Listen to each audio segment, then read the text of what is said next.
Hello everyone. आज सी language की जिस टॉपिक के बारे में हम देखने जा रहे हैं वो है स्टेजेस इन प्रोग्राम डेवलपमेंट।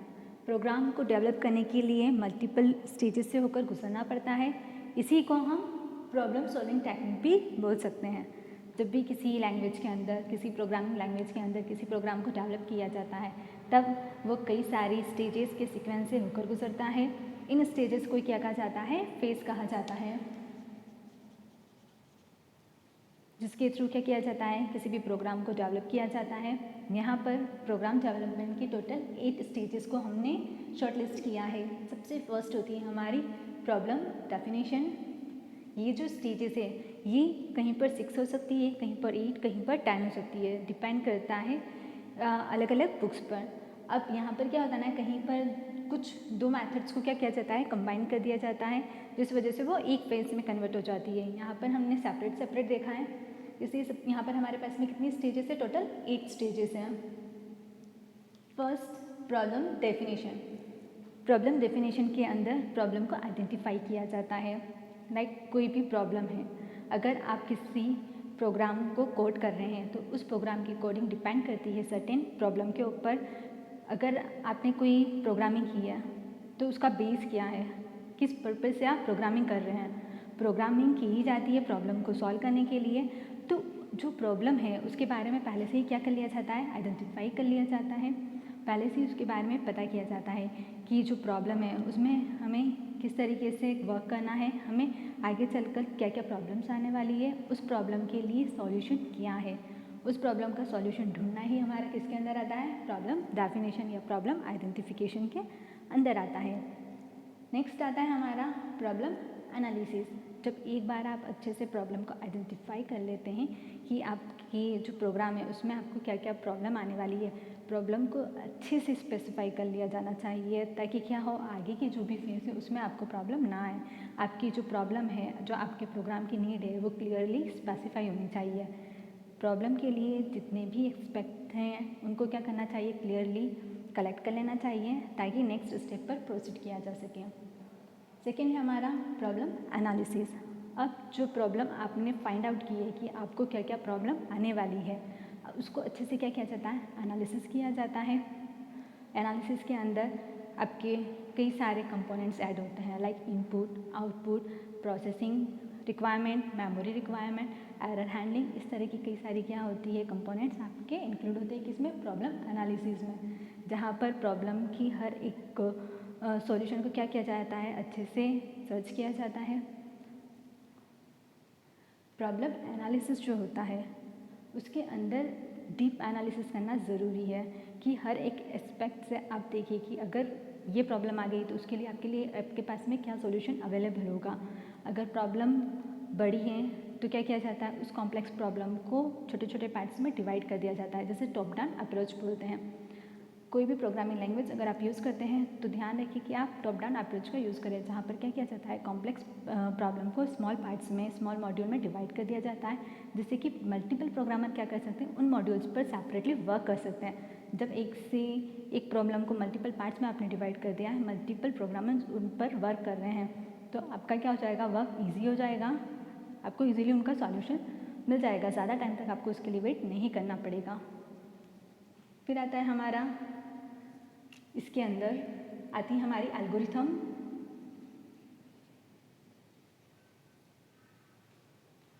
किसके अंदर आएगी? ये है हमारा थर्ड फेज। प्रॉब्लम डेफिनेशन था फर्स्ट, सेकंड था हमारा प्रॉब्लम एनालिसिस, डिज़ाइनिंग के अंदर आती है हमारी एल्गोरिथम।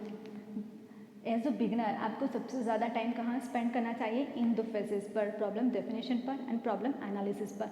जब आपने एक बार इनकी अच्छे से स्टडी कर ली है देन आप रेडी हैं आपके प्रोग्राम की डिज़ाइनिंग के लिए।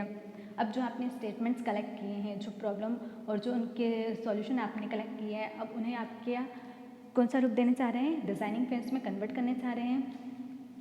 डिज़ाइनिंग के अंदर आते हैं हमारी algorithm, data structure, flow chart.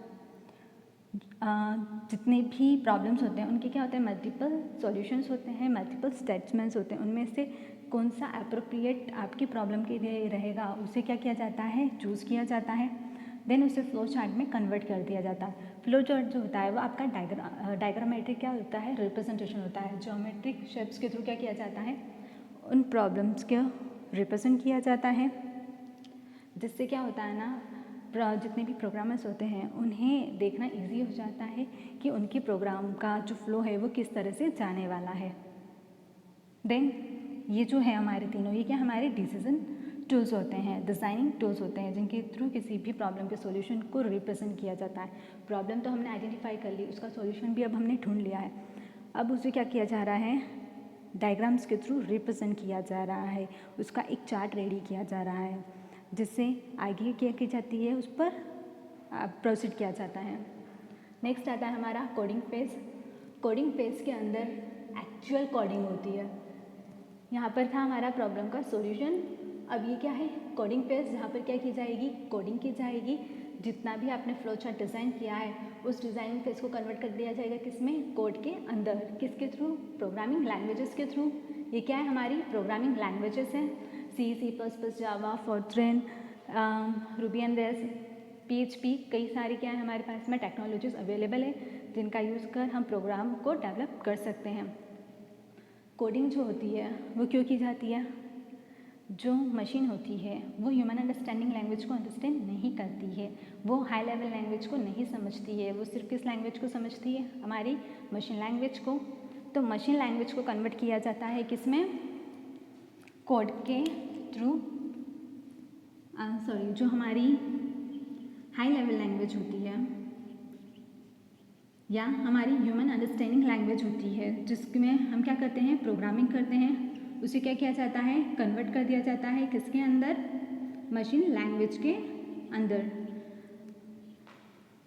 Coding हमारी हाई लेवल लैंग्वेज को मशीन लैंग्वेज में कन्वर्ट कर रहा है, मशीन लैंग्वेज को हमारी हाई लेवल लैंग्वेज में कन्वर्ट करके हमारा रिजल्ट देता है।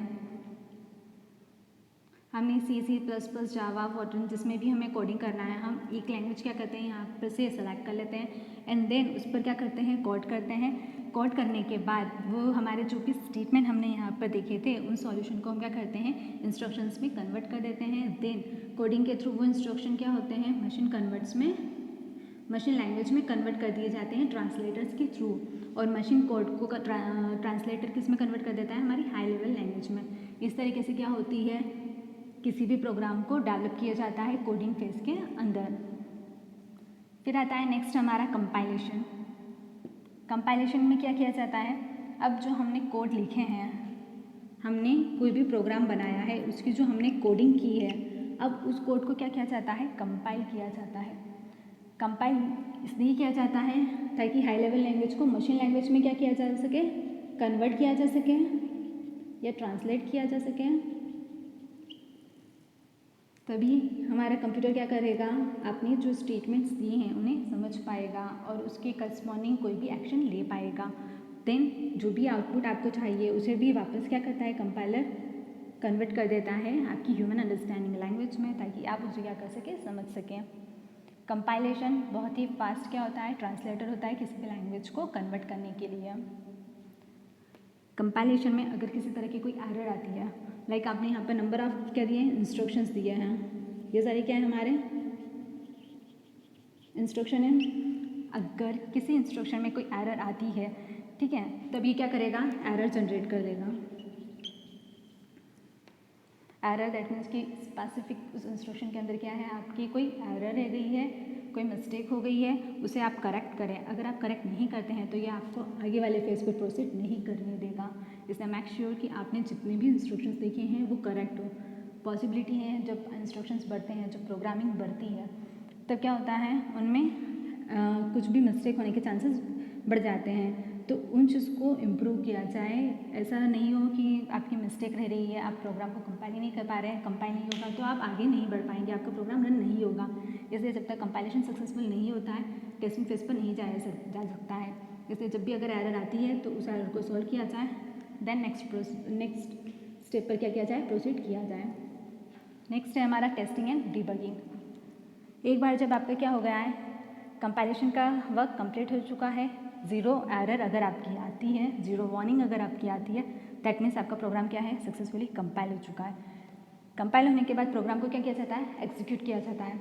एग्जीक्यूशन में ये देखा जाता है कि जो आपका प्रोग्राम है वो डिज़ायर आउटपुट जनरेट कर रहा है या नहीं कर रहा है। लाइक आपने दिया है 2+2, तो आपको क्या आउटपुट मिलना चाहिए 4, तो क्या आपका प्रोग्राम एक्चुअल में जो आउटपुट देना चाहिए वो रिटर्न कर रहा है। अगर वो रिटर्न कर रहा है दैट मीन्स आपकी टेस्टिंग क्या हो जाती है, सक्सेसफुल हो जाती है। यहाँ प्रोग्राम का एग्जीक्यूशन क्या हो चुका है, सक्सेसफुली डन हो चुका है। प्रोग्राम कंपाइल के बाद प्रोग्राम का एग्जीक्यूशन किया जाता है, प्रोग्राम को रन किया जाता है। रन करने के बाद जो आउटपुट होता है वो जनरेट होता है। उस आउटपुट को चेक किया जाता है कि जो आउटपुट आ रहा है वो बराबर है या नहीं है। उसके बाद अगर प्रोग्राम में किसी तरह की कोई एरर आती है या किसी तरह की और कोई प्रॉब्लम आती है तो वो किसके थ्रू सॉल्व की जाती है, डीबगिंग के थ्रू, जो क्या देखता है कि आपके प्रोग्राम में कोई बग्स वगैरह तो नहीं आ गए हैं जिस वजह से आपका प्रोग्राम मिसबिहेव तो नहीं कर रहा है। आउटपुट तो दे रहा है पर डिज़ायर आउटपुट ही क्या, 2+2 तो उसने कर दिया, पर 2+2 अगर उसने 5 दे दिया तो क्या ये आउटपुट करेक्ट है, नहीं है। इस तरह की अगर कोई एरर आती है तो वो किस फेस में चेक की जाती है, टेस्टिंग एंड डीबगिंग के अंदर। फिर आता है हमारा डॉक्यूमेंटेशन फेज। अब डॉक्यूमेंटेशन फेज के अंदर क्या किया जाता है, जो भी प्रोग्राम्स, जितने भी इंस्ट्रक्शंस आपने लिखे हैं उन इंस्ट्रक्शंस के साथ में क्या ऐड कर दिए जाते हैं, कमेंट एंड रिमार्क। लाइक यहाँ पर अगर कोई स्टेटमेंट दिया a+b तो कमेंट लिख दिया जाएगा एडिशन, जो कि क्या बता रहा है कि यहाँ पर क्या ऑपरेशन परफॉर्म हो रहा है, एडिशन का ऑपरेशन परफॉर्म हो रहा है किसके थ्रू, एडिशन ऑपरेटर के थ्रू, ताकि जब भी प्रोग्रामर वापस से क्या करे, इसे रीड करे आपके इंस्ट्रक्शन को तो उसे पता पड़ जाए कि ये जो स्टेटमेंट है वो उसने क्यों लिखा था। सबसे फर्स्ट रीडर जो होता है वो आपका कौन सा होता है, प्रोग्रामर इटसेल्फ होता है। उसके बाद मल्टीपल क्या होते हैं, सब प्रोग्रामर्स होते हैं। उसके बाद में अगर कोई और उस आपकी जो प्रोग्राम है उसे अगर देख रहा है तो उसे इंस्ट्रक्शन को देखते से पता चल जाए कि स्पेसिफिक इंस्ट्रक्शन किस पर्पज़ से लिखा गया है, क्या लॉजिक उसमें इंसर्ट किए गए हैं और वो क्या टास्क कर रहे हैं, ताकि उसमें अगर इन फ्यूचर किसी तरह का कोई चेंज करना पड़े तो वो इन कमेंट्स के थ्रू क्या कर जाए, इन कमेंट्स एंड रिमार्क के थ्रू समझ सके कि यहाँ पर उसे एग्जैक्ट में एक्चुअल में करना क्या है और एग्जैक्टली ये जो लाइन है ये क्या टास्क परफॉर्म कर रही है। लास्ट आता है हमारा मेंटेनेंस। मेंटेनेंस बहुत ज़रूरी फेस होता है। Day by day user requirement क्या होती है, चेंज होती जाती है, ट्रेंड्स चेंज होते हैं। उस ट्रेंड्स में बने रहने के लिए आपको अपने प्रोग्राम को अप टू डेट रखना ज़रूरी है, क्योंकि क्या होता है कुछ दिनों के बाद प्रोग्राम्स क्या हो जाते हैं, आउटडेटेड हो जाते हैं। ट्रेंड्स चेंज हुआ तो जो एप्लीकेशन जो हम यूज़ कर रहे हैं उसमें भी क्या करने की ज़रूरत होती है, चेंज करने की ज़रूरत होती है। अगर चेंज नहीं किया है तो क्या हो जाएगा, आउटडेटेड हो जाएगा और जो यूज़र है वो किसी और एप्लीकेशन पे क्या कर जाएंगे, स्विच कर जाएंगे। इसलिए ये डिमांड्स को देखते हुए, ट्रेंड्स को देखते हुए उसमें क्या किए जाते हैं, चेंजेस किए जाते हैं। उन चेंजेस के लिए क्या किया जाता है, प्रोग्राम को मेंटेन रखना ज़रूरी है। थोड़े से चेंज से क्या हो जाए, प्रोग्राम यूज़र की नीड को फुलफिल कर सके, प्रोग्राम को इस तरह से राइट किया जाना चाहिए। आई होप ये सारे फेस आपको क्लियर होंगे, इनमें किसी में कोई डाउट नहीं होगा। Thank you so much.